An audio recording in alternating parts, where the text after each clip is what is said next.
Good afternoon, everyone. My name is Jamie Tharp, and I'm a Business Development Manager at Bronto Software here in our London office. I'd like to welcome you to Decoding the Formula to Omnichannel Success, a webinar event brought to you by Bronto Software and our partner Crimson Wing. Before I introduce our speakers for today, let's go over a few housekeeping items. First, all attendees have been muted. If you'd like to ask a question during the webinar, please use the chat feature in the control panel of GoToWebinar. We will also leave some time at the end of the presentation for questions. We are recording this event, and you will all receive a link to the recording webinar in a follow-up email. Now let's get on to the webinar. If we can advance to the agenda slide, we'll take a look at what we'll be discussing today. First off, I will introduce you to our speakers. From there, we will be moving into a discussion of what is Omnichannel and who has implemented it. We'll be discussing the benefits of an Omnichannel solution, barriers to implementation, and finally, developing your online to offline experience. From there, we will move to questions that you've been submitting during the webinar via the chat feature, and we'll leave about 5 minutes for questions and answers. Also, don't worry, if we don't have a chance to get to one of the questions that you've submitted, we will be sure to follow up with you via email following the event. Now, that said, let's get on to introducing our speakers for today. First, I'd like to welcome Paul Davis from Crimson Wing. Paul has spent his entire career in IT and e-commerce, including a recent spell running his own internet retail business, so he has a good grounding in both technology and the practical side of the business. He has an honors degree in maths and computer science, and Paul started his career at Hewlett-Packard and IBM. Next, we'll have Kestrel Lemon from Bronto Software. As a marketing strategist at Bronto Europe, Kestrel works with international e-commerce clients. She provides strategic advice and detailed tactical guidance to ensure that their email marketing programs drive revenue and customer engagement. As an experienced marketer herself, Kestrel guides her clients in developing and refining lifecycle marketing campaigns, list growth techniques, preference centers, segmentation strategies, and message design. So from here, Paul, I'm going to turn it over to you, and let us get started with the webinar. Okay, Jamie, well, thanks very much for handing over to me. The first thing I want to get clear is a common understanding of what we mean by Omnichannel. It's a much used term these days, so let's discuss what we mean in terms of that as far as our seminar today is concerned. A sort of intellectual definition of Omnichannel would be deploying all the assets of your organization to deliver the optimum integrated buying experience to the customer. And what that effectively means is taking a single view of your organization and making sure that everything in your organization is orientated towards delivering something to the consumer online and not separate silos and bits and pieces. But in practical terms, there are really three aspects to that. And the first one is enabling the customer to use their preferred method to buy from you. Now, traditionally, that's been the desktop, but we're also talking about the tablet and also about the mobile. Now, the best way to achieve that is to have a website which is responsive. That may not mean that too much to some people who are on this seminar, but effectively it means that the same code is being used to drive all of those, and that code is clever enough to reconfigure itself to suit the device that the customer is using. The reason for being responsive is a bit of a technical one, but it has a lot of difference in terms of how well Google reacts to your site and how high it ranks. But beyond that, we're also talking about making it possible to do business with your organization over the telephone and also within the store. And when I say in the store, what I mean by that is the potential for someone in the store to make an online purchase, or if they're in the store making a purchase and the item isn't in stock, to be able to order it in the store and have it delivered to their home. The second aspect of Omnichannel, in our opinion, is for the customer to be able to use their preferred method for delivering the goods to them. So traditionally that's meant home delivery. It's often possible to deliver via a third party, and that's becoming extremely important now. There was a time when you could have your goods delivered to your customers via someone like Collect Plus, but now we're seeing other people coming into the market. Royal Mail are offering facility for collection from your local post office, and British Rail are also trailing the idea of collecting from your local station. So we see that offering a third-party solution for collections is going to become more and more important as more of these offers become available. And finally, what many people think of Omnichannel is the ability to collect in store, and we'll talk a little bit about that later. And the final aspect of Omnichannel is giving the customer the flexibility to pay when it suits them. So just as traditionally the customer's been able to pay online, it becomes possible to reserve the goods online and pay when they come into the store. But also we offer the flexibility with Omnichannel to allow them to do the alternative, which is to say, I don't want to pay now, I'd like to collect in the store and I'll pay when I get there later. So we give them flexibility on both of those sides. Now, we've done a bit of work at understanding who it is actually in the UK that's been implementing Omnichannel. And the conclusion we come to is if you look at the top 100 retailers in the UK, just about every single one of them in some sense has implemented the Omnichannel strategy. Sometimes that simply means they offer click and collect, and then with some of the more advanced retailers like John Lewis, it can mean an awful lot more than that. But it's fair to say that there is no major retailer in the UK, as far as we can see, who doesn't have some form of click and collect. But what is interesting is if you look at the next lower tranche of retailers, those in position 100 to 500, then the penetration is much, much lower. Only 40% of the middle market retailers have any form of click and collect, and even those that do, it tends to be a fairly simple service that they're offering their customers. So what we detect is quite a segregation in the market where the large people are making good use of this, but the middle market is really rather missing out. So what is it they're missing out on? Well, the first thing we'd say is the take-up of users of click and collect in the last year or so has been quite gigantic. If we take some examples here, then John Lewis reported that last year 60% of all their orders within stores were click and collect. And I think that shows an interesting example of one of the benefits of click and collect is that many consumers, when it comes to Christmas, get rather cynical about whether they're actually going to receive the goods in time, and therefore there tends to be much more take-up of retailers who offer a click and collect service where the consumer can know they can go in the next day, go to the store and make sure they've got it in their hands. Equally surprising is that Boots have an extremely large number of the orders that are placed on their website that are actually collected in store, as high as 59%. And I think that shows that for the sort of consumer at Boots, it's almost as though they know they're going to be going to the shop, they want to go in the previous day onto the website, choose the products, and they're absolutely certain that when they go store the next day, they'll be able to collect them. New Look, who are a more general retailer who's selling fashion, their sales during 2013 were 25%, which I think is a more traditional number. But the other very large adopter of click and collect is Argos, who've to some extent reinvented their organisation in the last year and so and become far more online centric. But in some ways their number is the most impressive of all, because 31% of all of the sales within the organisation were click and collect, placed online and collected in store. Now, the benefits of implementing click and collect are firstly that customers obviously like it from the fact that a large numbers are adopting it. But I think it's also a point that it also provides differentiation, and for a retailer takes the pressure off price. And what I mean by that is a consumer, when they're looking where to go and buy a product online, typically are going to be focused at trying to find the person who's cheapest. But ultimately, if what they want to do is click and collect, then they're going to be willing to compromise somewhat on price and buy from the person who offers the most convenient offer rather than necessarily the cheapest one. So we would argue that click and collect is part of avoiding getting too involved in having to offer low margin products in order to make sales. Now, what I like to do is show an example of Omnichannel and show some of the functionality that we would expect somebody wanting to implement. And what I'm going to be doing is demonstrating a system that we developed using Magento, which is a complete retail solution, but offering the Omnichannel functionality that I've been talking about. So I'm just going to move across and bring that up for you. So what I'm going to show is a typical purchase by a consumer and show the sort of functionality that I would expect to see. So I'm going to make some purchases, and the first thing I'm going to do is I'm going to go and find a product that I'd like to buy.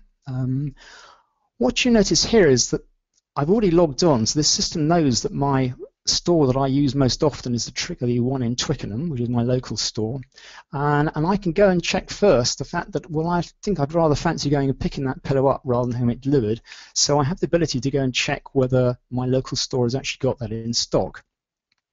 And what you'll notice is it confirms, yes, Twickenham has got it in stock. As it happens, it tells me that Canada Place in the east of London's got it, and interestingly, Richmond doesn't have that available at all. So I'm going to go ahead and say that I'd like to take that offer of collecting it from Twickenham. And what that's done is now put it into my shopping basket and confirm the fact that if I want to collect in store, I'm probably going to collect it from Twickenham. Now, as it happens, what I'm then going to do is I'm going to then consider purchasing another item, and I'm going to go and purchase a bit of jewellery. But in this occasion, I'm going to intentionally forget to check where that's available in stock. So I'm going to go and get some of these Blue Horizon bracelets, and I'm simply going to put that in my shopping cart.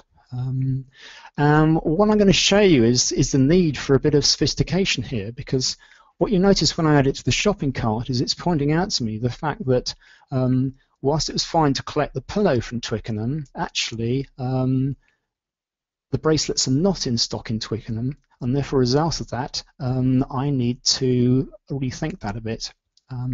So what I'm going to do is click here and go and look and see what my options are. And I notice actually Canada Place has also got those in stock, so I'm going to choose Canada Place instead for collect and store. And what's happened now is both these products are in stock in Canada Place, and the system now knows that that's where I prefer to go and collect them from.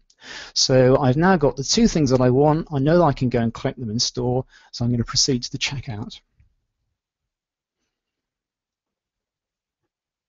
And again, have to confirm collecting store just to make absolutely certain that that's what I definitely want to do. And again, it summarizes me to the fact that everything's okay as far as both of those are concerned. So I confirm that. And what I'll now be doing is invited to let the system know how I'd like to pay. Now, obviously, I could pay online if I wanted to, but I don't really want to take you through all of that. So I'm going to say I'm going to pay in store, and take that option. And basically that confirms my order. And what I'll now show you is that I received an email confirming that. And in my email is my confirmation of my order, reminding me where I'm going to collect it. And if I'm in any doubts about where that is, I can click on Canada Place and be shown where it is, what the store opening times, and if necessary, get directions on how to get there. So if I slip back to our presentation now. So quickly summarize there, I suppose what I'm trying to show you is the fact that click and collect is more than just saying I want to buy this, send it to my local store. There's complexity when somebody buys more than one item, and doing it well is about catering for that. Now, I said earlier that the adoption of click and collect in the mid-market retailers was not as high as the big ones. So I'd like to talk a little bit about why we tend to think that might be. I think the first thing to say is that in order to implement click and collect, you need an organization that takes a single view of itself. What you can't have in an organization is where one person's responsible for in-store sales, another one's responsible for online sales, and the two tend to compete with each other. You need someone to take a view that we're not going to have separate silos in our organization. Our organization is about taking everything we have and deploying it in an efficient way to make the customer happy.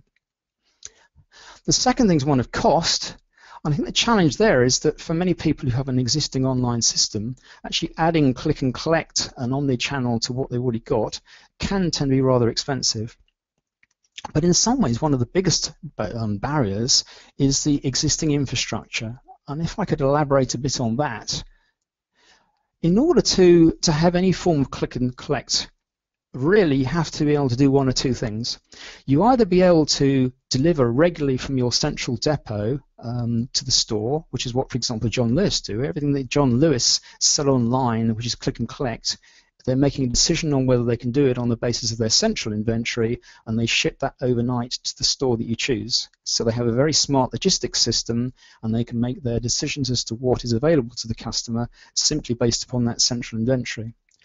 The other alternative is that you have central visibility of the inventory that exists in every single store. Now, for many retailers, that's going to be more appropriate because they're not going to have daily deliveries to their stores, and therefore they're going to have to sell on the basis of what you have in stock in the local store.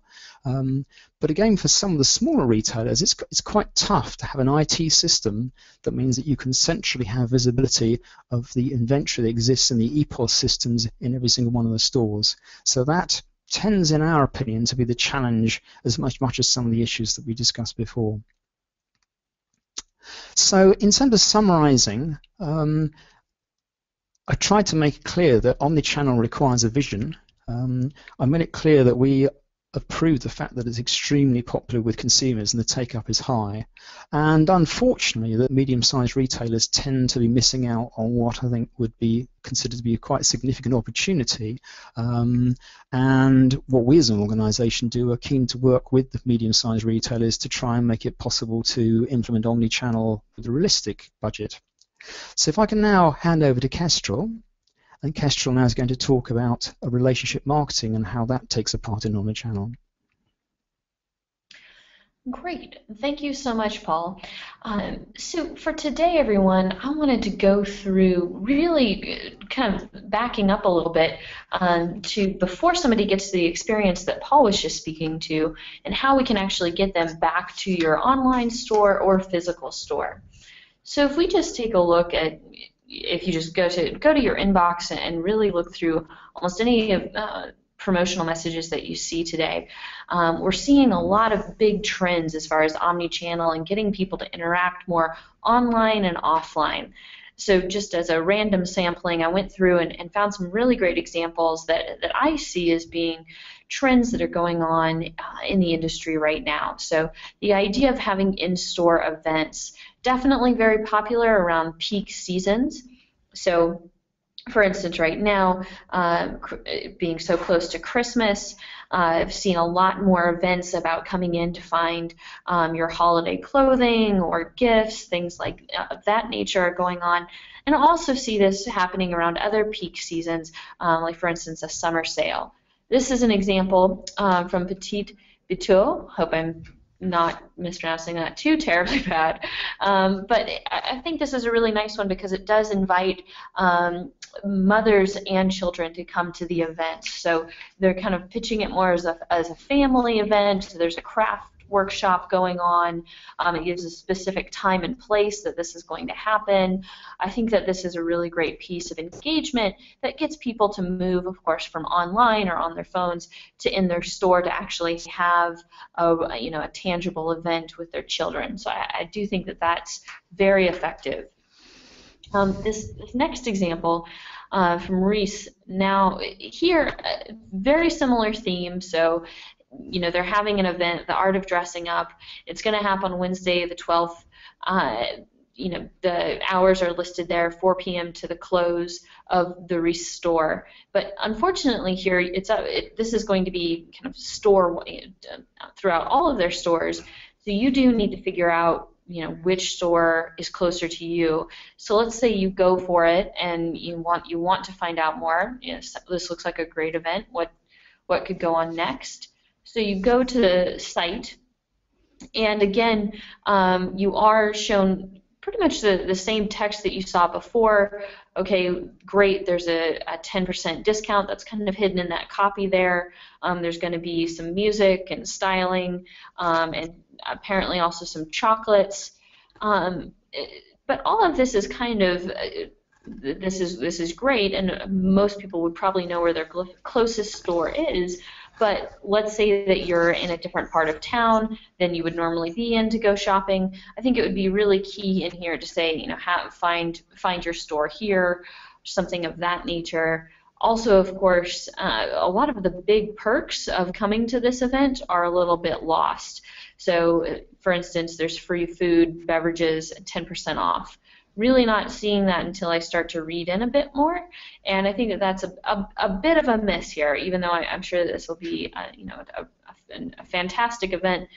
Also, one thing that I encourage my clients to do is, if possible, and I know it's a bit of an extra step, but it can help logistically, if you can get people to RSVP, especially with a clothing event, and you're going to be ordering food, logistically, it's nice for the stores to be able to understand how many people they're going to be having coming in, and also in a little bit of in a way, you can then put these people on a unique list and maybe send them a unique campaign. So if you can make it quick and easy for people to RSVP for these events, I think that it has long-term very good results.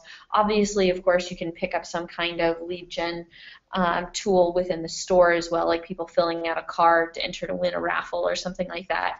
And we wouldn't want to make the RSVP too onerous for anyone, but something as simple as as they're trying to figure out which store they should go to, they could just click a button that says they want to RSVP.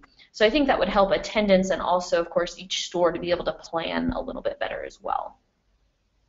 Click and collect, which we've gone through, but considering how immensely popular it's been this year, I wanted to see show you how a few people are addressing this. I think Selfridges does a great job here in their messaging to their audience. They're both pronouncing it at the very top of the message and then again at the bottom of the message, so that you can quickly and easily see what you need to do in order to click and collect the product that you're purchasing. So up at the top here, or order by 4 p.m. today for the next day to get the product by the next day.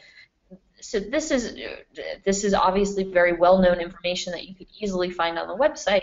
They're just bringing it to the forefront. And again, considering the season, you want to make your messaging very easy to understand, easy to read, so that for people who are in a rush, as many people start to be, and I know that we're probably all starting to feel that people are able to see the messaging quickly and easily. They don't have to hunt for anything.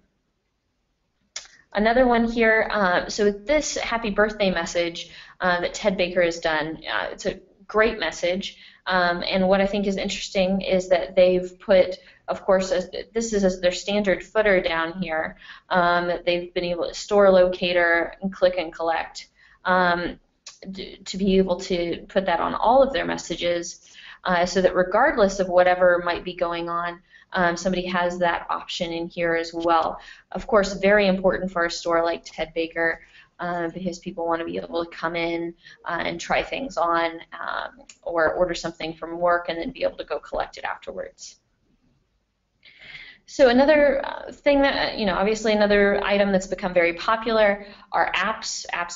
So apps that you can have that provide a kind of an online, a different kind of experience for your consumers as they interact with you on their mobile devices, which I think, I'm kind of two minds here. I think it can be really useful and really helpful. Here's the app from Not on the High Street, who's a Bronto customer who has a great application. So they are a really wonderful gifting, if not kind of lifestyle website, but they have a really great gift finder app, where you can enter in what kind of person you're trying to buy a gift from, how much you want to pay, kind of what they're into or not into, and then because they have such a huge product catalog, they're able to kind of generate what in a fun little algorithm what's going to be best for the person you're gifting for. So this is actually very useful, right? Like this is an app on your phone that's actually very interesting.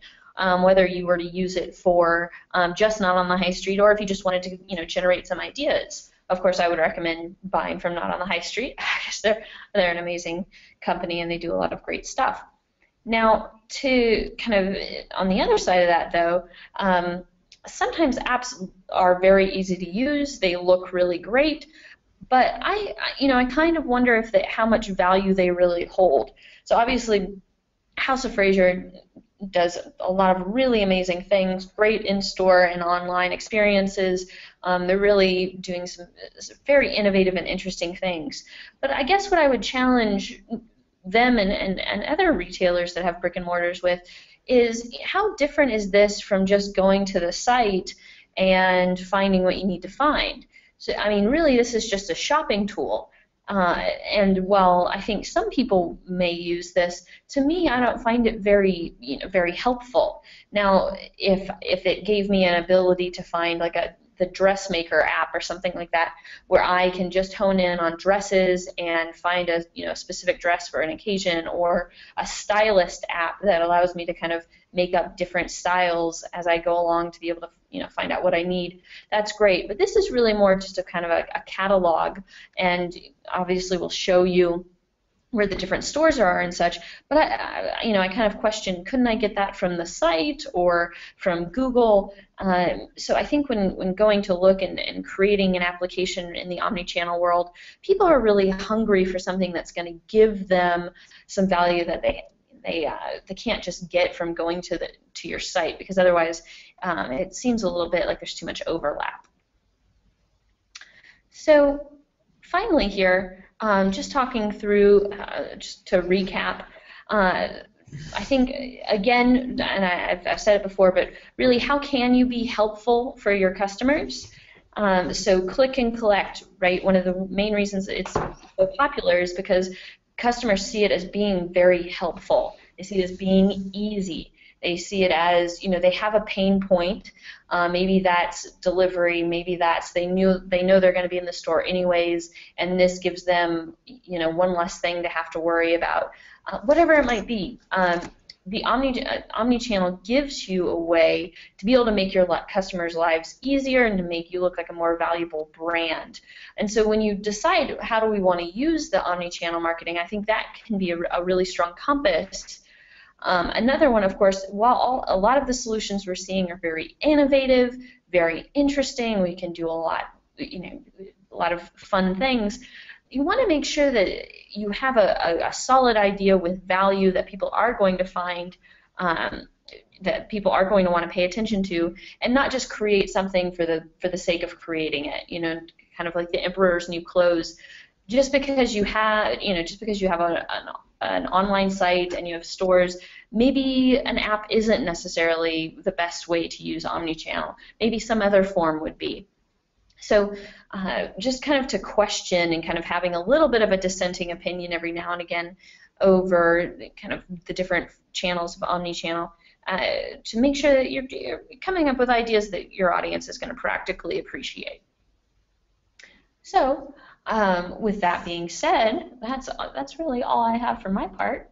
Jamie, I'll hand things back over to you. Thanks very much, Kestrel, and also thank you, Paul. I hope this was helpful to everyone to help kind of demystify some of the specifics around what exactly we mean when we speak about Omni-Channel. And with that, I'd like to segue into Q&A. So first, just let this serve as your reminder as an attendee. If you have any questions that you'd like to submit, now's a good time to do so.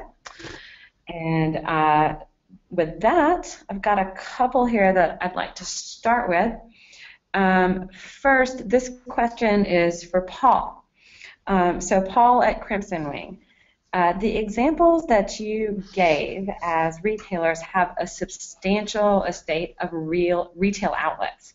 Do you think a smaller retail with a smaller number of stores can still achieve similar benefits? Yeah, it's a valid question, and one that I've thought through myself to some extent. I mean, at the end of the day, if you're a retailer, a really big one with 100 stores, you can be fairly certain that you've got a store fairly close to any consumer who comes onto your website, and therefore your click and collect proposition is going to be extremely attractive. But I still think that for a smaller retailer who typically is only covering a certain geography, I still think that providing a superior service for your local consumers makes click and collect still an entirely valid proposition. I think you're going to have people who are going to say, I'm considering a trip to the store, I know what I want to buy, but I want to make sure that it's definitely in stock, and if I know it's in stock and I can be certain, then I'll make that trip. So undeniably, it's still attractive.